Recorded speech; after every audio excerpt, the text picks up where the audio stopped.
the division has changed a bit.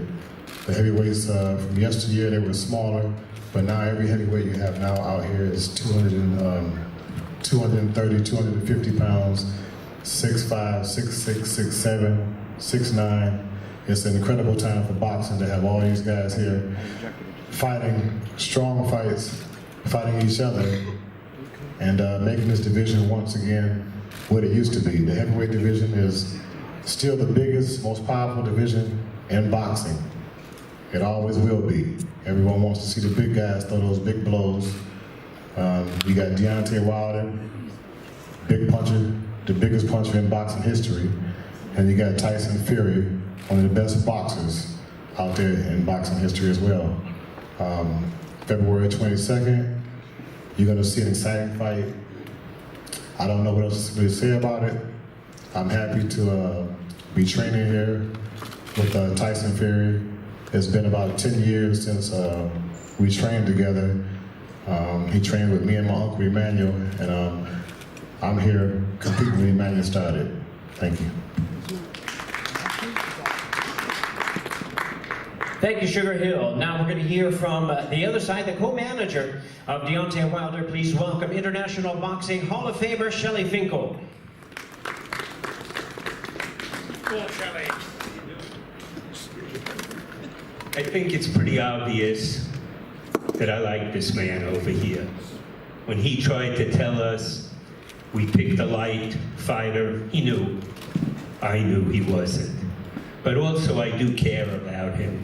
So hopefully after he gets knocked out, he has this other job with wrestling. And they're looking forward to him, and he was great. So I'm really glad for it.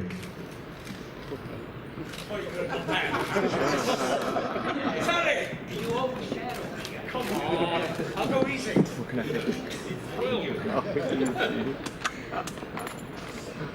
All right, we're going to hear from both of our fighters at this time. Certainly no strangers to the limelight and the microphone, both of them. First, let's hear from the undefeated lineal heavyweight world champion, Tyson Fury. Tyson? Hello, can everybody hear me? Fantastic. First of all, thank you everybody to come and see the Gypsy King again on this lovely day. Second of all, we have the rematch. I can't remember a bigger heavyweight fight in a long time. Maybe Lennox Lewis versus Mike Tyson was the last big fight like this. That was the last US-UK showdown. Deontay Wilder took a bit of my advice on his dress sense, I can see. He's looking well, smart. And that's it really, you know. There's not much I can say. And I don't, for the first time in my boxing career, I don't need to sell this fight. People know what they're going to get. It says exactly what it says on the tin. You're going to get a good fight. Whether I think the consensus is either he knocks me out or I win on points. Is that's what's been going around? Either Fury wins on points or Wilder wins by KO. You know, and usually when people have that opinion, it usually goes the opposite way around. So yeah, expect Wilder to come out boxing and moving, looking for a points victory, and expect me to come out bombing, looking for a knockout. It's usually what happens. But apart from that, Deontay Wilder hasn't been returning my calls or messages or texts since I beat him last time. Yeah, he's trying to keep his distance. He didn't want to do press conferences with me. He didn't want to be around me in case I got into his head. You know, all this getting into people's heads, I think it's a lot of shit anyway, to be fair. It's like, I'm living in his head rent-free and all that. You've heard it all before, but, you know, at the end of the day, it's just talk. Sticks and stones break your bones. Names will never hurt you. It doesn't really matter what I say or what Wilder says. It all matters what happens on the night, February 22nd. And what's going to happen on that night is I'm going to get what I won last time. I'm going to get that green belt. I'm also going to get the Ring magazine. And I'm also going to keep my lineal championship. And if he wants to rematch again, no problem. Beat a man once, you beat him again, you definitely beat him 3 times in a row. Not a bother. And that is about all from me. Thank you very much. And now it's time to hear from the undefeated WBC World Champion, Deontay Wilder. How you guys doing? It's great to be back. You know, another event. Thanks to everyone that's involved in this amazing, you know, heavyweight title fight. One of the biggest of this era for sure. You know, I can't wait. Y'all already know, man. I'm always in my element. I'm always in the zone. You know, and right now, I can't wait. I'm going into camp. Can't wait to get back into camp. You know, my body feel like it's walking into the 6th week of camp instead of the 3rd week of camp. And it's been amazing for me because it's been a quick turnaround for me.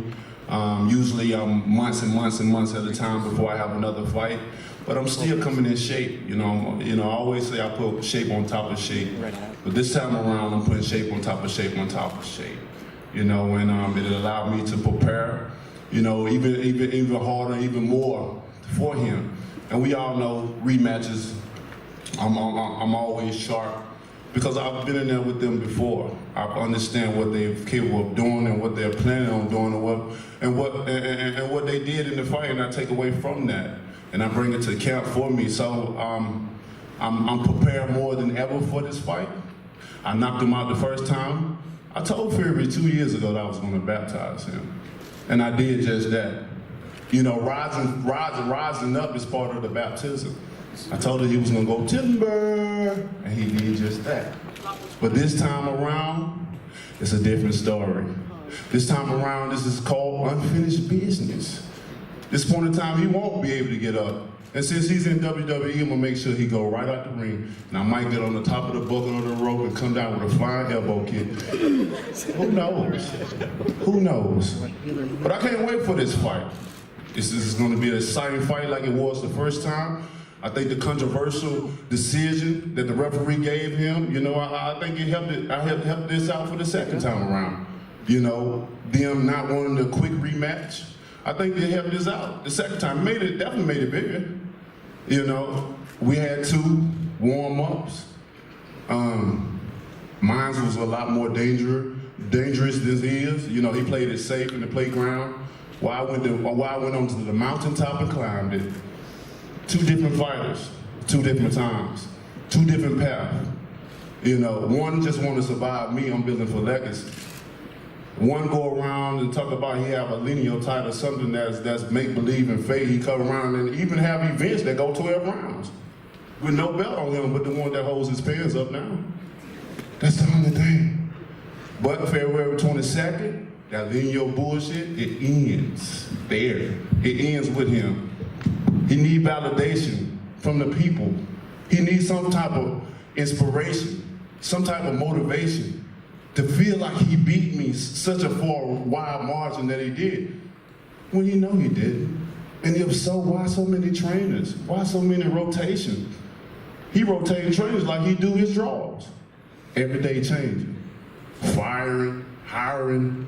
The first time around, he wanted to talk about how he was out of shape and stuff, but you did. You came in great shape the first time. Like you're supposed to. What'd you spend? 100,000 pounds? Trainers, camps, different little things. Well, I still have my old trainers, still sat back, and still to this day, I got the same people.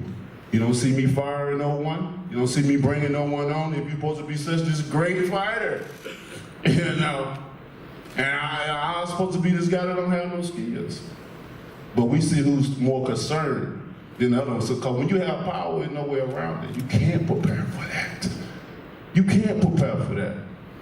The only thing you can do is hope that when it lands, it don't do that much damage. I gave this man a concussion the first time.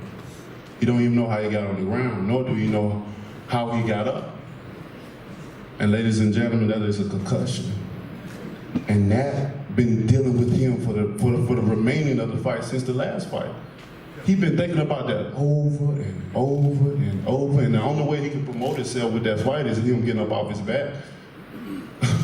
Hey, we doing endorsements as well too. Put one at the bottom of his feet, because he's definitely going down. And that's all he's been looking for. That's all he's been looking at. That's the only thing he can fathom his mind around is how he knocked me down and I got up. He needs some type of company. But you beat him, Fury, you beat him. Don't worry, you beat him. You beat him with a wide margin. Okay, we're gonna see. But all that right there, all that talk before, it dies.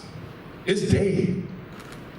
This is the new beginning right here. This is unfinished business that I will finish. I will do exactly what I said I would do.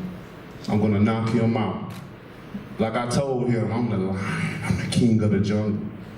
And come February 27th, I'm gonna rip his head off his body. Remember I said that, I'm gonna knock you out there on ropes. So you can really feel a WWE moment in real life. I'm glad you got a second job, you need it. This is your whole plans. What I'm gonna do when this guy knock my marbles out of my head. Because I'm gonna definitely do it. And I can't wait. This is a major fight for you guys. You should be excited. This is the Wilder Fury 2 rematch. And it don't get no better than this. Two giants.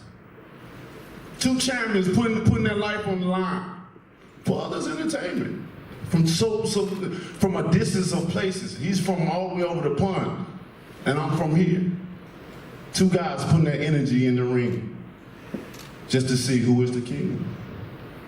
I speak it, I believe, and I receive. And I will knock them out come February the 22nd. And we move on with our lives from there. But until then, man, y'all sit tight. Buckle up, it's gonna be a long ride until that time. We still got a couple of more weeks in camp to prepare for this fight, to give y'all the best fight y'all ever seen in your lives. And I'm looking forward to it. So stay tuned. If you can't buy no ticket to go to the arena, make sure you click that button.